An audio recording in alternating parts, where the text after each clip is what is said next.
Crisis averted with Mexico for now, but will that help produce a trade deal with China? We bring in James Carafano, Vice President of National Security and Foreign Policy at the Heritage Foundation. James, good morning. Good to be with you. All right, we have this temporary deal with Mexico, but does that just take the pressure off of congressional Democrats and put it on Mexico? And then for businesses, if the tariffs can come back, they still have that cloud of uncertainty, right?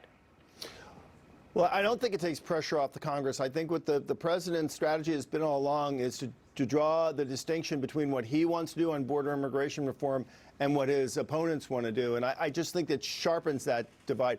On the businesses, there's two very different things happening here. In Mexico, I didn't really see anybody panicking. The folks I talked to weren't rushing to say, oh my God, we have to adjust our supply chains for this. I think they're fairly confident that things with Mexico are going to remain on an even keel, that eventually at some point we'll get a USMCA, a U.S. Mexico, Canada trade deal. On China, I think it's different.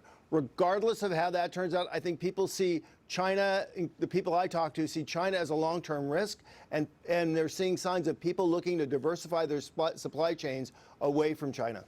But either way, whether it's a trade dispute with Mexico or the bigger one with China, James, you're looking at a 1% economy again, that 1% growth. And the worry is, can the president be reelected if he has 1% GDP?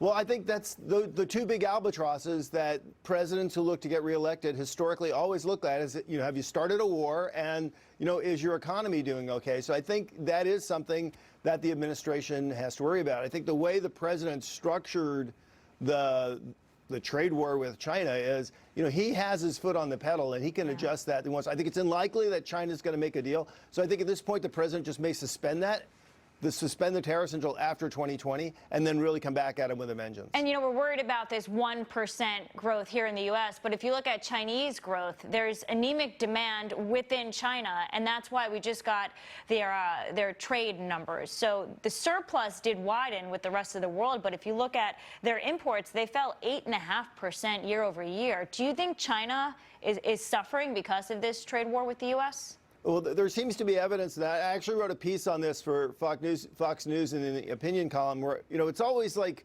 China's the 10-foot-tall giant and the United States is just battling against them. And the reality is Xi has misplayed this for 2 years now. He overplayed his hand. He doesn't understand Trump.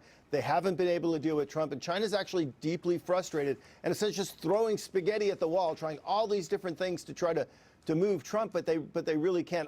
That's why I think what we're going to see here is both sides will just suspend this fight and push it past 2020. All right, James Carafano, thank you for joining us this morning. Thanks for having me.